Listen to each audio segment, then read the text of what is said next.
Hello दोस्तों, स्वागत है आपका आपके अपने यूट्यूब चैनल रीजनिंग विला पे।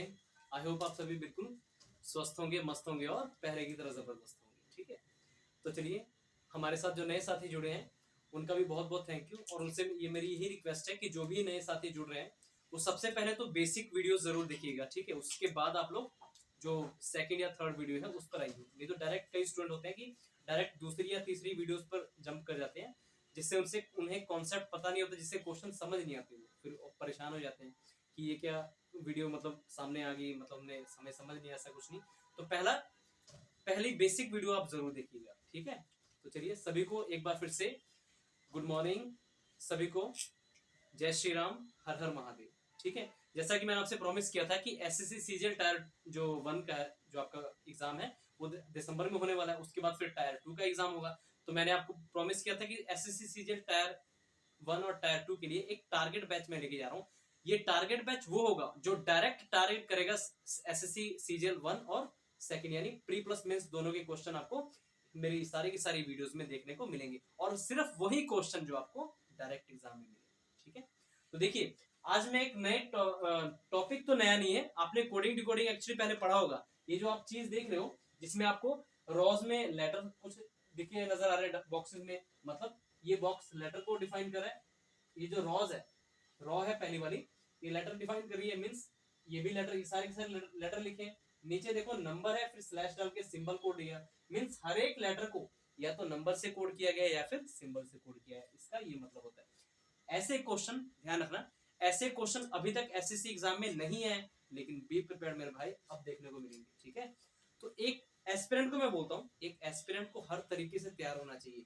आप आप कोई भी एग्जाम की तैयारी कर रहे हो ना, तो आपको पता होना चाहिए जैसे जैसे पैटर्न चेंज हो रहा है, तो आपको भी अपने नेचर का काम ही है चेंज होना, है ना।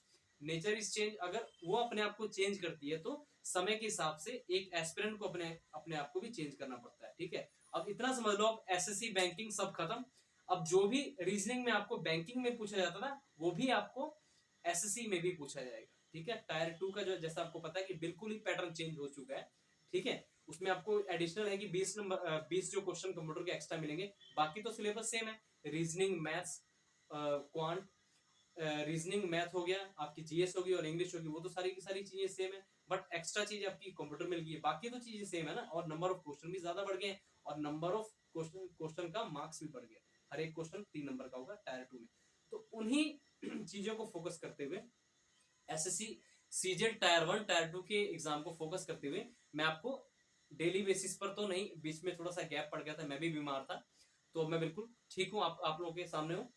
ठीक है, तो मैं क्वेश्चन आज मैं आपके लिए वो लेके आया हूँ, ये देखिए ध्यान से। क्वेश्चन देख के किसी ने घबराना नहीं, पहली बात तो बहुत ईजी। आप अभी मैं कराऊंगा ना क्वेश्चन, अभी आपको लगा होगा सर ये क्या सामने रख दिया, ये तो हमारे एग्जाम में आया नहीं, कभी देखा नहीं, तो अब दिखेगा मेरे भाई, इसलिए लेके आया हूँ, इसलिए लेके आया हूँ। ये जो है क्वेश्चन आपका कोडिंग डिकोडिंग का ही क्वेश्चन है, लेकिन कोडिंग डिकोडिंग का थोड़ा सा एडवांस पैटर्न है। इसको बोलते हैं कंडीशन बेस्ड कोडिंग डिकोडिंग। इसको क्या बोलते हैं? Condition based coding decoding. आपको एग्जाम में आपकी कंप्यूटर स्क्रीन पे इस तरीके से कुछ ही आएगा, पहले लेटर्स लिखे होंगे या फिर नंबर्स भी हो सकते, कुछ भी लिखा हो, लेकिन स्ट्रक्चर बता रहा हूँ क्वेश्चन का क्या हो। पहले आपको इस तरीके से दिया हुआ कि हाँ भी ये पहला रॉ है जो लेटर्स लिखे हैं, और उन लेटर्स की कोडिंग किसमें दी गई है, या तो उन लेटर्स को नंबर में या फिर स्लैश बीच में है ना, या फिर सिंबल में कोड किया गया। जैसे आर को कोड किया इन्होंने 7, आर को क्या कोड दिया है 7, ई को क्या कोड दिया इन्होंने हैश, ए को दिया है डॉलर, यू को क्या कोड दिया है 6, और इसी के बेस पर आपको 3 कंडीशंस भी दे देगा। इसीलिए इसको बोलते हैं कंडीशंस बेस्ड कोडिंग डिकोडिंग। ठीक है, ये तो मैंने आपको पूरा का पूरा स्ट्रक्चर बता दिया, और इसके बाद ये 3 कंडीशंस देने के बाद आपको ना क्वेश्चंस इस पर बेस्ड पूछेगा। क्वेश्चन आपको 5 भी पूछ सकता है, 3 भी पूछ सकता है। ठीक है, ध्यान रखना। बैंकिंग की अगर मैं बात करूं, ये क्वेश्चन जो होता है प्री प्लस मेंस दोनों में देखे जाते हैं। मेंस में थोड़ा सा इससे भी थोड़ा सा एडवांस टाइप आता है। मींस अभी तो आपको कंडीशन 3 नजर आ रही है, आपके भी एग्जाम में डरना मत, 3 ही कंडीशन आएंगी। 4 भी आ जाए तो बस, अगर इस क्वेश्चन को समझ गए तो उस क्वेश्चन को समझ जाओगे, ऐसा ही क्वेश्चन होगा। ठीक है, समझने की बस बात है, इतनी सी बात है। ठीक है, तो कोई घबराना नहीं। इसके बाद इसको इसको अगर आप अच्छे से समझ लेते हो, एक बार में समझना है, 2 बार 3 बार वीडियो को रिपीट करके देखना, बहुत इजी है। ये सिर्फ दिख रहा है कि इतना बड़ा क्वेश्चन है, 5 क्वेश्चन इस पर देगा, ऐसा कुछ नहीं है। इस पर 5 क्वेश्चन देगा, ठीक है, और इसी पर बेस देगा। इन्हीं कंडीशंस को पढ़ते हुए हमने उस क्वेश्चन को सॉल्व करना है। अब बताता हूँ कैसे सॉल्व करना है, चलो ध्यान से देखो। बोला है आप पहले देखो, इन्होंने ना लेटर्स लिखे हैं यहाँ पर, और नीचे उनके ना हर एक लेटर को या तो नंबर से, स्लैश का मतलब क्या है, स्लैश से पहले देखो नंबर लिखा है, स्लैश के बाद सिंबल लिखा है और उसके बाद लिखा है कोड, यानी हर एक लेटर को इन्होंने या तो नंबर से कोड किया है या फिर सिंबल से। ये हैश हो गया, डॉलर हो गया, ये परसेंटेज हो गया, स्टार हो गया, @ हो गया, कॉपीराइट, ये वाला साइन, इन सभी को क्या बोलते हैं, सिंबल बोलते हैं। ठीक है, बाकी सभी आपको नंबर दिख रहे हैं। तो देखो ऐसा कभी भी क्वेश्चन आपके सामने आए तो सबसे पहले तो आप क्वेश्चन पे जंप करना कि क्वेश्चन एक्चुअल में है क्या, उसके बाद आपने जंप करना कंडीशन। या तो दूसरा अप्रोच ये है, और वो अच्छा भी हो, सबसे अच्छा अप्रोच है ये पहला अप्रोच कब आप फॉलो करोगे, जब आप बहुत ज्यादा इंटेलिजेंट हो, मतलब इंटेलिजेंट मींस बहुत अच्छी से प्रैक्टिस है, तब आप डायरेक्ट क्वेश्चन पे जंप करोगे, उसके बाद देखो कंडीशन को। लेकिन अगर आप बिल्कुल अभी सीख रहे हो तो सबसे पहले तो आप कंडीशन देखोगे, उसके बाद क्वेश्चन पे अप्लाई करोगे। ठीक है, बिगिनर्स हो तो पहले तो आपको कंडीशन देखनी चाहिए। ठीक है, मैं रिकमेंड करूंगा पहले कंडीशन ही देखना। ठीक है, तो देखो क्या कंडीशन लिखी, if the first letter is a consonant and the third letter is a vowel then there codes will be interchange. अब इस कंडीशन का मतलब समझो क्या है। इन तीनों कंडीशंस के बेस पे आपको 5 नंबर का क्वेश्चन पूछेगा। ठीक है, जैसे मैंने पहला क्वेश्चन लिखा है OREDHM, और इसके मैंने आपको ऑप्शन भी दे दिए, ऑप्शन ए है, option B, option C, option C, option D और ऑप्शन ई, जो कि नन है। ये ऑप्शन मैंने आपको दे दिए। ठीक है, तो देखो इस क्वेश्चन पर ही अपने तीनों की तीनों कंडीशन अप्लाई होती है। हो सकता है इस क्वेश्चन में एक कंडीशन, पहली कंडीशन अप्लाई हो जाए, या दूसरी कंडीशन अप्लाई हो जाए, या फिर तीसरी कंडीशन अप्लाई हो जाए, और उस पर बेस्ड आप उस कंडीशन को अप्लाई करने के बाद आप अपना आंसर बता देना। ठीक है, आप अपना आंसर बता सकते हो उसके बाद। ठीक है, तो देखिए इसी क्वेश्चन पे हमने इन तीनों कंडीशंस को अप्लाई करके देखना है कि कौन सी कंडीशन हमारी अप्लाई हो रही है। अगर तो अप्लाई हो रही है तब तो ठीक है, अगर कोई भी इन तीनों में से कंडीशन इस पे क्वेश्चन पे अप्लाई नहीं होती, तो जिसका जो भी कोड यहाँ पर लिखा हुआ है आप एज इट इज लिख के अपना ऑप्शन छाट लो, वो आपका ऑप्शन हो जाएगा। ठीक है, अगर तीनों में से कोई कंडीशन अप्लाई नहीं होती। तो देखते हैं पहली कंडीशन क्या बोल रही है, if the first letter is a consonant, means पहला जो लेटर आपका एक कॉन्सोनेंट है, अगर इफ लिखा ना, if the first letter is a, means question जो क्वेश्चन नंबर फर्स्ट दिया है या कोई भी आपको क्वेश्चन देगा, हर एक क्वेश्चन के लिए तीनों कंडीशन होंगी, 5 क्वेश्चन आपसे पूछेगा, पांचों के लिए आपने तीनों कंडीशन चेक कर रही है। If the first letter is a consonant and the third letter is a vowel, अगर पहला लेटर एक कॉन्सोनेंट है, अगर जैसे क्वेश्चन दिया ना, इसमें देखो ढेर सारे आपको लेटर नजर आ रहे हैं, अगर इसमें से पहला लेटर कॉन्सोनेंट है और तीसरा लेटर एक वोवेल है, then there codes will be interchange. अगर ऐसा है इस क्वेश्चन में, तब उन दोनों का कोड इसमें से जो भी दिया होगा वो आपस में इंटरचेंज हो जाएगा। मींस पहले लेटर की कोडिंग जो भी होगी वो आप थर्ड लेटर के प्लेस पे लिखोगे, और थर्ड लेटर की जो भी कोडिंग होगी वो फर्स्ट लेटर के प्लेस पे लिखोगे। ठीक है, समझ आ गया? चलो अच्छा देखो क्या ये कंडीशन इसमें अप्लाई हो रही है, क्या पहला लेटर आपका कॉन्सोनेंट है, जैसे लिखा है if the first letter is a consonant, क्या इस क्वेश्चन में पहला लेटर जो कॉन्सोनेंट है नहीं है, ये तो वोवेल है। आपको पता है ना, इंग्लिश में आपको पता होना चाहिए ए ई आई ओ और यू, ये तीनों के तीनों जो होते हैं आपके वर्ड और लेटर, सॉरी ये कॉन्सोनेंट होते हैं, मींस सॉरी वोवेल्स होते हैं। कितने वोवेल होते हैं अल्फाबेट्स में, तो आप बोलोगे सर 5 वोवेल्स होते हैं, ए ई आई ओ यू, और इनको छोड़ के जितने भी लेटर्स आपके अल्फाबेट में बच जाते हैं वो होते हैं आपके कॉन्सोनेंट। ठीक है, तो ध्यान रखिएगा, तो वो होते हैं आपके कॉन्सोनेंट।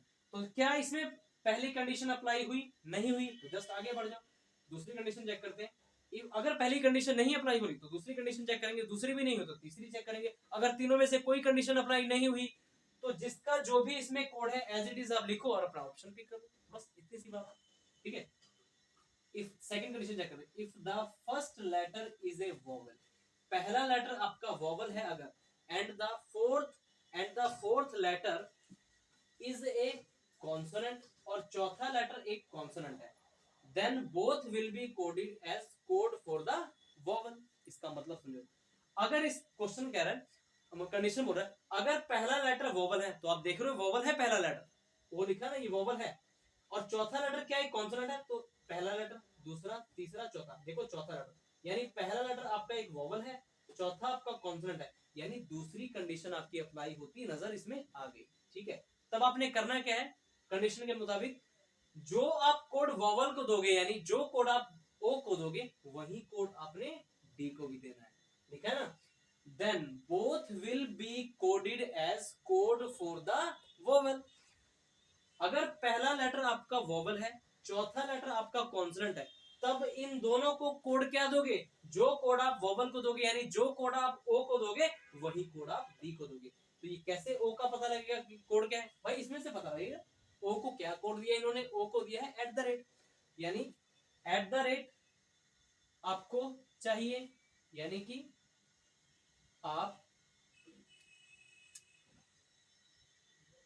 ओ को लिखोगे, ओ को एट द रेट कोड दोगे और डी को भी आप क्या दोगे एट द रेट, ठीक है। अब देखो इन दोनों पे ही कंडीशन अप्लाई हुई ना, तो अब बोलोगे सर REHM बच गए तो इनको क्या कोड दें, तो कुछ नहीं करना, जो बच जाए उनको जो इसमें से कोड दिया गया है एज इट इज उतार लो। अब बताओ इसमें आर को इन्होंने क्या कोड दिया, तो बोलोगे सर आर को इन्होंने कोड दिया है 7, तो 7 लिख दो। ई को देखो क्या कोड दिया इन्होंने, तो सर बोलोगे हैश दिया इन्होंने कोड, ठीक है हैश लिख लो। एच को क्या कोड दिया इन्होंने, एच को दिया है कॉपीराइट, तो कॉपीराइट लिख लो। और एम को इन्होंने देखो क्या कोड दिया, तो एम है आपका परसेंटेज, तो एम परसेंटेज। तो देखो आपका ये ऑप्शन होना चाहिए @7 हैश फिर @कॉपीराइट परसेंटेज, यानी कि पहले वो ऑप्शन आपका बिल्कुल करेक्ट होगा जिसमें सबसे पहले आपको पहले नंबर पे @ चाहिए और चौथे नंबर पे आपको भी @, यानी पहले और चौथे स्थान पे आपको @ चाहिए। क्या फर्स्ट ऑप्शन में पहले और चौथे स्थान पे @ है, सब पहले स्थान पे है लेकिन चौथे स्थान पे नहीं है, तो छोड़ो आगे बढ़ो, ये एलिमेंट हो गया आपका ऑप्शन। दूसरा पहले स्थान पे @ है ही नहीं, तो ये तो वैसे ही एलिमेंट हो गया। पहले स्थान पे @ यहाँ पर है, सर पहले स्थान पे @ है, क्या चौथे स्थान पर भी @ है, तो पहला दूसरा तीसरा चौथा, आप कहोगे सर पहले स्थान पे भी @ मिल गया, चौथे स्थान पे भी सॉरी ये कॉपीराइट है, 1 2 3 4 नहीं इस पे भी नहीं हो रहा, पहले स्थान पर तो @ है, चौथे स्थान पे @ नहीं है, यानी ये भी आपका एलिमेंट हो गया। अब चलते हैं डी को चेक करते हैं, पहले स्थान पे सर @ मिल रहा है हमें, दूसरा तीसरा चौथा और चौथे स्थान पे भी देखो @ मिल गया, तो देखो दोनों का कोड हमें मिल तो गया @ मतलब पहले स्थान पे और चौथे स्थान पे @ हमें मिल चुका है। अब इनको चेक कर लो, तो देखो 7 चाहिए आपको, 7 लिखा है, देखो हैश चाहिए, हैश भी लिखा है, 7 लिखा है, हैश लिखा है, उसके बाद कॉपीराइट, कॉपीराइट भी मिल गया, उसके बाद परसेंटेज, परसेंटेज भी मिल गया, यानी परफेक्ट आंसर आपका डी हो जाएगा, ठीक है। परफेक्ट आंसर आपका क्या हो जाएगा, डी हो जाएगा। तो इस तरीके से चेक करना है, ठीक है। तो इस तरीके से चेक करना। बताओ अब बोलोगे सर क्वेश्चन डिफिकल्ट है, क्वेश्चन बिल्कुल आसान है। ये एक्चुअली बैंकिंग का क्वेश्चन है, जो बैंकिंग प्री की मैं बात करूं हमेशा ये 5 नंबर के ऐसे क्वेश्चन फिक्स होते हैं, लेकिन अब ये ऐसे क्वेश्चन आपके एसएससी एग्जाम में भी आएंगे, तो बी प्रिपेयर्ड, और बिल्कुल आसान होते हैं क्वेश्चन। देखो क्वेश्चन तब तक डिफिकल्ट होता है जब तक हमें उस क्वेश्चन के बारे में ना पता नहीं होता, उस क्वेश्चन को क्वेश्चन से डील कैसे करनी है, ये सब चीजें आपको अगर पता नहीं होती तब तक ही क्वेश्चन आपको डिफिकल्ट लगता है। लेकिन जब आपको चीजें पता लग गई फिर आपके लिए क्वेश्चन बिल्कुल आसान हो जाता है, ठीक है। आपको मैं इस पर देखो 5 क्वेश्चन पूछे गए हैं, आपको मैं पांचों के पांचों क्वेश्चन करवाऊंगा ताकि आपको अच्छे से क्लियर हो जाए, कोई भी आपको मन में शंका ना रहे। देखो इसमें देखो अगला मैं आपको लिखवाने जा रहा हूँ कि क्वेश्चन अगला क्या पूछा गया है इसमें। तो देखो अगला क्वेश्चन था आपका दूसरा क्वेश्चन, ये पहला क्वेश्चन मैंने करवाया, ये होगा आपका दूसरा क्वेश्चन। इसमें है FWZERA,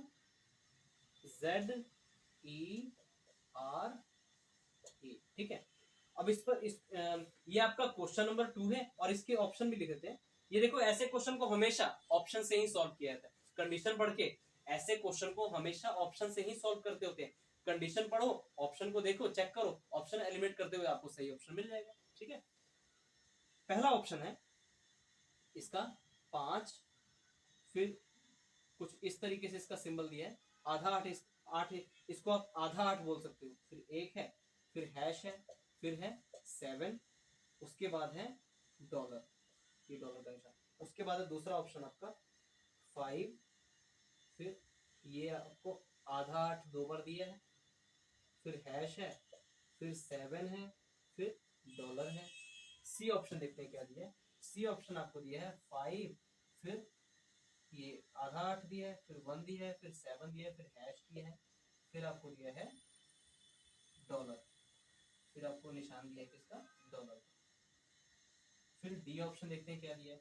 डी ऑप्शन आपको दिया है 5 11, उसके बाद है हैश, फिर 7, फिर डॉलर, और ई ऑप्शन आपका नन ही है। इसमें भी, इस क्वेश्चन में भी आपका ई ऑप्शन है, आप ऑप्शन को देख सकते हैं। ठीक है, तो देखो अगेन, जैसे देखो आपको पहला क्वेश्चन मैंने बता दिया, अब जल्दी कैसे करना वो भी अप्रोच में आपको बताऊंगा। तो देखो जस्ट करना कुछ नहीं है, कंडीशन देख लो, कंडीशन को पढ़ते हुए क्वेश्चन पे अप्लाई करो, और जो कंडीशन फॉलो नहीं हो रही उनको छोड़ के आगे दूसरी कंडीशन पढ़ो, दूसरी कंडीशन अगर अप्लाई ना हो तो तीसरी कंडीशन पढ़ो, अगर तीनों की तीनों कंडीशन ना अप्लाई हो, जो जिसका कोड लिखा है ऐसा ऑप्शन आप ढूंढ लो, वही ऑप्शन आपका परफेक्ट होगा आंसर। ठीक है, तो चेक करते हैं, if the first letter is a consonant, पहली कंडीशन चेक करो, तो देखो पहला लेटर इसमें कॉन्सोनेंट है ना, कॉन्सोनेंट है कि नहीं बताओ, है ना, पहला लेटर इसका कॉन्सोनेंट है। आगे and the third letter is a vowel, क्या तीसरा लेटर इसमें वोवल है, तो पहला तो कॉन्सोनेंट है, तीसरा चाहिए आपको वोवल, पहला दूसरा तीसरा वोवल नहीं है, यानी पहली कंडीशन आपकी अप्लाई नहीं, आप आगे बढ़ जाओ। If the first letter is a vowel, क्या इस क्वेश्चन में पहला लेटर वोवल है, नहीं है सर, ये तो एफ है जो कि कॉन्सोनेंट है, वोवल नहीं है। आगे बढ़ो, if second and third letter are consonant, sorry, if second and third letter are consonant, दूसरा और तीसरा लेटर अगर कॉन्सोनेंट है, लिखा ना, if second and third letters are consonant then both will be coded as code for the third letter. इस condition का मतलब समझो, पहले तो देखो क्या ये कंडीशन अप्लाई हो रही है इस क्वेश्चन पे, तो सर बिल्कुल हो रही है। सेकंड वाला और थर्ड वाला यानी डब्ल्यू जेड, दोनों के दोनों आपके लेटर क्या है, कॉन्सोनेंट है, यानी तीसरी कंडीशन आपकी अप्लाई इसमें हो रही है। तो इसको कोड कैसे दोगे, तो आगे लिखा है if second and third letters are consonant then both will be coded as code for the third letter, यानी कि अगर दूसरा और तीसरा लेटर कॉन्सोनेंट है, तो जो कोड तीसरे का होगा वही कोड दूसरे का होगा, यानी जो कोड Z का होगा वही कोड आप W को दे दोगे, यानी Z के ही कोड को ही आप W के कोड में भी देखोगे। ठीक है, यानी जो कोड आप Z को दोगे वही कोड आप W को भी दोगे, ये कंडीशन थी। वैसे तो देखो आप क्वेश्चन में, इसमें W का कोड वैसे क्या है, ये आधा वाला 8 है, और Z का कोड क्या है, 1 है। अगर ये कंडीशन अप्लाई नहीं होती ना, तो W को आप क्या लिखते, आधा 8, और Z को क्या लिखते, 1, लेकिन ये थर्ड कंडीशन मेरे भाई अप्लाई हो रही है, तो तीसरे लेटर को जो कोड दोगे, मतलब जो कोड तीसरे लेटर का है वही कोड W को भी। तो Z का देखो कोड क्या है, 1, तो Z को तो 1 आप लिखोगे, 1, W को भी 1 ही लिखोगे, इस कंडीशन का ये मतलब था। ठीक है, इस कंडीशन, बस कंडीशन में इस क्वेश्चन है। और देखो 2 का तो कोड आपको पता लग गया क्योंकि कंडीशन भी अप्लाई होगी। अब जो आपके लेटर्स बच गए, यानी F बच गया, E बच गया, R बच गया, A बच गया, तो जो भी इसमें इनको कोड दिया गया आप उतार लो। F को देखो क्या कोड दिया इन्होंने, 5, तो आपने 5 लिख दिया। E को देखो क्या कोड दिया इन्होंने, हैश, तो हैश लिख दिया। R को देखो क्या कोड दिया इन्होंने, 7, तो 7 लिख दिया। A को देखो क्या कोड दिया इन्होंने, डॉलर, तो डॉलर लिख दिया। यानी आपका ऑप्शन वो करेक्ट होगा जिसमें 511, देखो और जल्दी एलिमिनेट करो, 5 के बाद 11 चाहिए, नहीं मिल रहा, 5 के बाद 11 चाहिए, नहीं मिल रहा, 5 के बाद 11 चाहिए, नहीं मिल रहा, लेकिन 5 के बाद 11 यहाँ पर मिल रहा है, देखो मिल रहा है ना, यानी आपका ऑप्शन डी हो सकता है। लेकिन यहीं पर श्योर नहीं होना, बाकियों को भी चेक करो। F511 तो हो गया, हैश 7 डॉलर, हैश 7 डॉलर, तो परफेक्ट आंसर आपका हो जाएगा डी। कितना आसान क्वेश्चन था देखो, आगे नहीं आसान क्वेश्चन, इतना आसान क्वेश्चन है, बताओ ये नहीं कर सकते, ये बस ना पागल बनाने के लिए सब किया हुआ है। लेकिन जिस स्टूडेंट को, देखो बिगिनर्स कोई भी स्टूडेंट होगा, अगर पहली बार एग्जाम देने जा रहा है, अगर उसको अगर ये चीजें वो नहीं करेगा तो उसको देखो हार्ड लगेगा, बहुत ज्यादा डिफिकल्ट हार्ड लगेगा। लेकिन आपको तो पहली बार पता लग गया, जब मैंने बता दिया आपको, तो अब आपको हार्ड लगने वाला नहीं है। जस्ट कंडीशन माइंड में रखो, कंडीशन बेस्ड कोडिंग डिकोडिंग होती है, कंडीशंस को अप्लाई हमने क्वेश्चन पे करना है, उसी के अकॉर्डिंग हमने ऑप्शन छाटना है, बस इतनी सी बात है। ठीक है, चलो अब चलते हैं हम अपने तीसरे क्वेश्चन की तरफ। ऐसे ही सभी क्वेश्चन मिलेंगे, क्वेश्चन में ज्यादा वेरिएशन नहीं है, बस जिस क्वेश्चन में कंडीशन अप्लाई ना हो तो उस केस में हमने क्या करना, जो भी जिसका कोड दिया है बॉक्स में एज इट इज आप फिल कर दो, आ जाएगा आंसर आपका, मैच हो गया। अगर इन चारों ऑप्शन में से कोई भी आंसर मैच ना हो तो आपका क्या आंसर होगा, नन, नन ऑफ दिस उसका मतलब होता है, यानी इनमें से कोई भी नहीं। ठीक है, तो ध्यान रखना। चलो अगले क्वेश्चन की तरफ चलते मूव करते हैं कि तीसरा क्वेश्चन आपसे आपको क्या दिया है। तो देखो इसमें तीसरा क्वेश्चन जो लिखा हुआ है, इसमें तीसरा क्वेश्चन वो है NUBAQ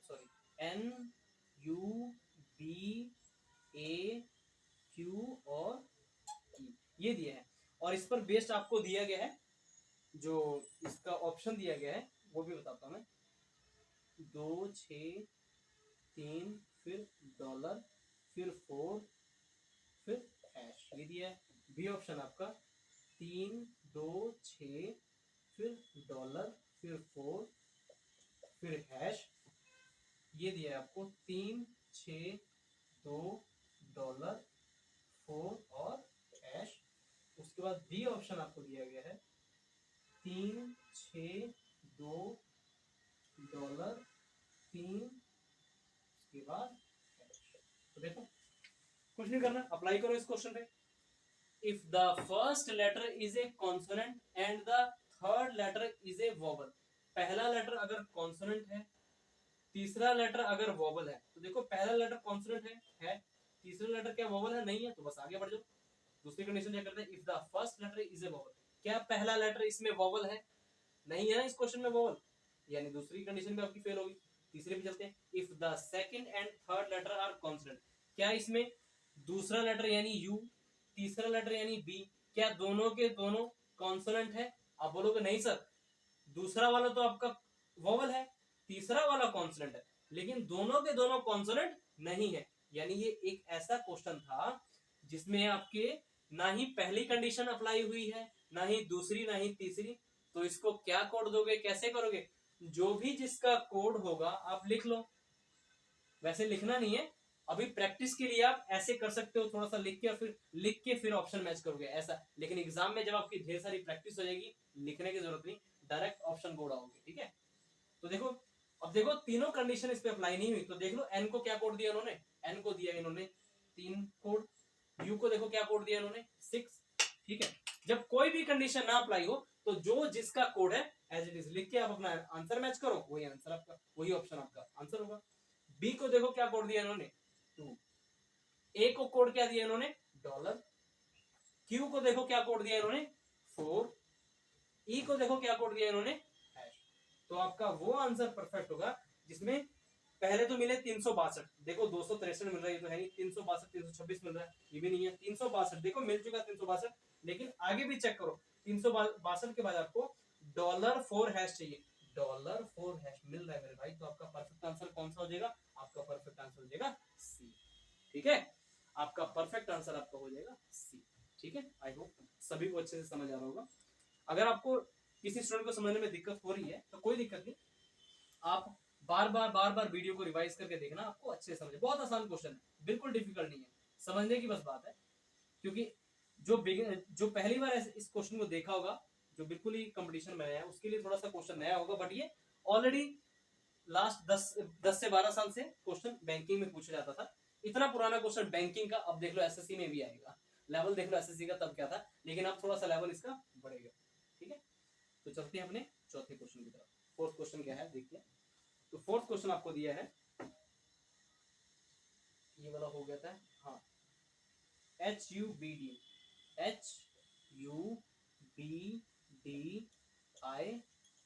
HUBDIM, ये फोर्थ क्वेश्चन है। और इसके ऑप्शन में आपको लिख रहा हूँ, इसके ऑप्शन, क्योंकि हर एक क्वेश्चन के डिफरेंट ऑप्शन होते हैं, वो हमें लिखना जरूरी है। तो इसके ऑप्शन लिख रहा हूँ, जैसे पहला ऑप्शन इसका दिया गया है, ये रहा, पहला ऑप्शन है इसका ए, कॉपीराइट 6 to 8 9%। बी ऑप्शन आपका कॉपीराइट 2 6 8 9%। सी ऑप्शन आपका कॉपीराइट 6 2 8 9 और कॉपीराइट। आगे है डी ऑप्शन आपका कॉपीराइट 6 2 8 फिर कॉपीराइट फिर 9 और फिर %। तो ये ऑप्शन आपको दिए हुए हैं, ठीक है। चलो अप्लाई करो फिर, तीनों में से कौन सी कंडीशन अप्लाई हो रही है। तो पहली कंडीशन बोला कि if the first letter is a consonant, क्या इस क्वेश्चन में पहला लेटर कॉन्सोनेंट है, और तीसरा लेटर बोला कि and the third letter is a vowel, और तीसरा लेटर वोवल होना चाहिए। पहला तो सर कॉन्सोनेंट है, लेकिन तीसरा जो है वोवल नहीं है, यानी पहली कंडीशन आपकी अप्लाई नहीं हो रही है। दूसरी कंडीशन पे चलते हैं, if the first letter is a vowel, पहला लेटर वोवल होना चाहिए, लेकिन नहीं है, ये तो कॉन्सोनेंट है, दूसरा भी फेल हो गया। कंडीशन तीसरा, if second and third letter are consonant, if second and third letters are consonant, क्या ये दोनों लेटर्स कॉन्सोनेंट है? आप कहोगे नहीं सर ये एक वोवल है, यू है क्योंकि, और ये एक कॉन्सोनेंट है, बट दोनों कॉन्सोनेंट नहीं है, यानी तीसरी कंडीशन भी आपकी फेल हो चुकी है। तो इस जो तीनों की दोनों कंडीशन आपकी फेल हो चुकी है, तो आपका आंसर कैसे आएगा? जस्ट मैच कर लो। एच को देखो क्या कोड दिया है, कॉपीराइट, एच को इन्होंने कोड दिया है कॉपीराइट का। यू को देखो क्या कोड दिया है, इसमें 6 दिया है। बी को देखो क्या कोड दिया है, 2 दिया है। डी को देखो क्या कोड दिया है इन्होंने, 8 दिया है। आई को देखो क्या कोड दिया है इन्होंने, आई को इन्होंने 9 कोड दिया है। एम को देखो क्या कोड दिया है इन्होंने, एम को परसेंटेज दिया है। तो आपका वो ऑप्शन करेक्ट होगा जो ये तो देखो कौन सा ऑप्शन आपका मैच किया, कॉपीराइट चाहिए, फिर 6 to 8। देखो कॉपीराइट पहले ऑप्शन में 6 to 8 यहाँ तक मैच हो गया, आगे भी मैच करो। 9 चाहिए, फिर परसेंटेज 9%।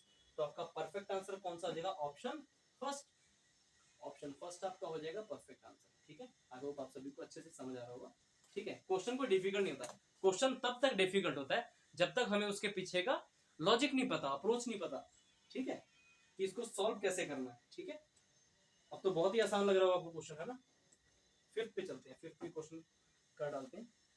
इसके बाद यहीं पर नहीं रुकना, आपको मैं ढेर सारी क्वेश्चन की ना पीडीएफ में आपको बना के टेलीग्राम चैनल पर डाल दूंगा। Reasoning villa YouTube channel PDF लिखा होगा, इस नाम से होगा, reasoning villa YouTube channel PDF. ठीक है, मैं जो आपकी इस वीडियो के नीचे डिस्क्रिप्शन बॉक्स में उसका वो भी लिंक भी दे दूंगा, आप उसको ज्वाइन कर सकते हैं। ठीक है, आपको वहां पर पीडीएफ वगैरह लेटेस्ट, मेरा जो भी कंटेंट होता है मेरे भाई लेटेस्ट पैटर्न पे होता है। ठीक है, लास्ट 5 इयर्स के क्वेश्चन पे ही फोकस करता हूँ मैं। बेसिक टू हाई होता है मेरा पीडीएफ, हैंड रिटन नोट्स होते हैं मेरे, जिसमें मैंने नोट्स के साथ साथ प्रीवियस ईयर क्वेश्चन और लेटेस्ट क्वेश्चन को भी ऐड किया हुआ इसमें आपको हेल्प के लिए। ठीक है, कंसेप्ट अप्रोच सब वही होती है हर एक क्वेश्चन के लिए, क्वेश्चन का बस एग्जाम में डाटा चेंज होता है, बाकी होता तो उसी कॉन्सेप्ट पे है सारा। चलो 5वां क्वेश्चन करते हैं, जो कि लास्ट क्वेश्चन होगा इसका। ये क्वेश्चन दिया है आपका, 5वां क्वेश्चन आपका, पी क्यू आगे है आई एम एच और जेड। अब इसके ऑप्शन देखते हैं कि ऑप्शन क्या दिया गया इसका ऑप्शन हम अभी देखेंगे कि ऑप्शन क्या क्या दिए हुए, उसी बेस पर हम इसको छाटेंगे। देखो एक और बात है ना, तीन या 4 ऑप्शन आपको इस तरीके से मिले, जिसमें अगर आप एसएससी का एग्जाम दे रहे हो तो आपको हमेशा 4 ऑप्शन मिलेंगे। अगर 3 ऑप्शन आपको ऐसे मिल रहे हैं जिसमें आपके जो आप इसका कोड देख रहे हो कि इसका कोड ये होना चाहिए, कोई भी ऑप्शन आपका मैच नहीं हो रहा, तो चौथा ऑप्शन आपको नन ऑफ दिस पक्का दिया होगा, तो आपने नन ऑफ दिस पे टिक करना है। ठीक है, ध्यान रखना। चलो चौथा क्वेश्चन देखते हैं क्या है इसके जो दिए हुए, स्टार ऑप्शन दिए स्टार 4 9 आगे है परसेंटेज, फिर कॉपीराइट, फिर 1। बी ऑप्शन आपको दिया गया है परसेंटेज 4 9 फिर स्टार फिर कॉपीराइट फिर 1। सी ऑप्शन देखते हैं क्या दिया है, सी ऑप्शन दिया है आपको स्टार 4 9 फिर स्टार फिर कॉपीराइट फिर 1। डी ऑप्शन देखते हैं 9 4 9 फिर परसेंटेज फिर कॉपीराइट फिर 1। ये ऑप्शन आपको इस क्वेश्चन का देखो, ये ऑप्शन आपको दिए गए हैं, तो आपने परफेक्ट आंसर चूज करना है। ठीक है, तो कैसे चूज करेंगे, पहले तो हम अपने क्वेश्चन आते ही पहले तो आपने कंडीशन फटाफट से अप्लाई करनी है। अब तो आपको 5वां ही क्वेश्चन मैं करवाने जा रहा हूं आपको, 5वां क्वेश्चन। तो आपकी तो प्रैक्टिस अब काफी हो चुकी है, और बाकी की प्रैक्टिस आप पीडीएफ से करोगे, इसकी पीडीएफ मैं टेलीग्राम पे डाल दूंगा, ढेर सारी प्रैक्टिस करना, इस पर बेस्ड आपको क्वेश्चन देखने को मिलेंगे। ठीक है, तो देखो if the first letter is a consonant, क्या इस क्वेश्चन में पहला लेटर कॉन्सोनेंट है, तो आप कहोगे सर हाँ कॉन्सोनेंट है, and the third letter is a vowel, और तीसरा लेटर जो होता है वोवल होना चाहिए। तो देखो पहला जो लेटर है आपका कॉन्सोनेंट है, तीसरा जो लेटर है आपका वोवल है, मैच हो गया। यानी कौन सी कंडीशन आपकी इसमें फॉलो कर रही है, आपकी कंडीशन फॉलो कर रही है पहली वाली कंडीशन इसमें फॉलो कर रही है। तो देखो क्या लिखा है पहली वाली के बारे में, if the first letter is a consonant and the third letter is a vowel then there codes will be interchanged. इस क्वेश्चन का मतलब समझना क्या था, कंडीशन आपकी अप्लाई हो चुकी है कि पहला लेटर आपका कॉन्सोनेंट है और तीसरा लेटर आपका वोवल है, जो कि कंडीशन आपकी इस क्वेश्चन में अप्लाई हो चुकी है। तब आपने करना क्या है, कंडीशन क्या है, फिर क्या करना है कि दोनों के कोड को ना, अगर ये ऐसा है इस क्वेश्चन में, अगर पहला लेटर आपका कॉन्सोनेंट है, तीसरा लेटर अगर आपका वोवल है, तब इन दोनों का कोड जो भी होगा इसमें से इन दोनों का कोड जो भी होगा वो आपस में इंटरचेंज हो जाएगा। मींस पी का जो भी कोड इसमें से होगा वो आई के लिए होगा, आई के आगे लिखोगे आप, और आई का जो भी कोड होगा पी के लिए लिखोगे, यानी पी के आगे। तो देखो पी का एक्चुअल में कोड है क्या, स्टार। एक्चुअल में पी का कोड क्या है, स्टार। तो पी का एक्चुअल में कोड स्टार है, लेकिन पी की जगह स्टार ना लिखिए आप कहां पे लिखोगे, स्टार आई की जगह पे। तो आई की जगह पे आप लिखोगे स्टार, ओके। और पी की जगह क्या लिखोगे, जो आई का कोड होगा, क्योंकि दोनों के कोड को आपने इंटरचेंज करना है। तो आई का कोड क्या है, 9। तो आई का कोड जो 9 है वो कहां पर आएगा, वो पी की जगह आ जाएगा। तो आपका ऑप्शन वो करेक्ट होगा जिसमें पहले प्लेस पे आपको 9 चाहिए और तीसरे प्लेस पे आपको स्टार चाहिए। तो पहला ऑप्शन मैच करो, पहले प्लेस पे तो स्टार आ गया, जो कि जबकि चाहिए आपको 9। बी ऑप्शन चेक करो, पहले आपको स्थान पे चाहिए 9, इसमें नहीं है, परसेंटेज है, पहले स्थान पे 9 नहीं है इसमें भी। डी ऑप्शन देखो जल्दी करने का, ऐसे क्वेश्चन आपको ऑप्शन एलिमिनेशन ट्रिक से ही करने होते हैं।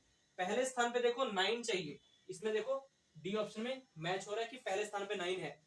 तीसरे स्थान पे आपको स्टार चाहिए, क्या तीसरे स्थान पे स्टार है यहाँ पे, क्या तीसरे स्थान पे स्टार है, आप बोलोगे नहीं सर तीसरे स्थान पे स्टार नहीं बल्कि 9 है। यानी देखो चारों के चारों ऑप्शन आपके डिलीट मतलब एलिमिनेट हो चुके हैं। तो आपका परफेक्ट आंसर क्या होगा, ऑप्शन ई, यानी नन ऑफ दिस, यानी इनमें से कोई भी नहीं मैच हुआ। ठीक है, तो ध्यान रखना,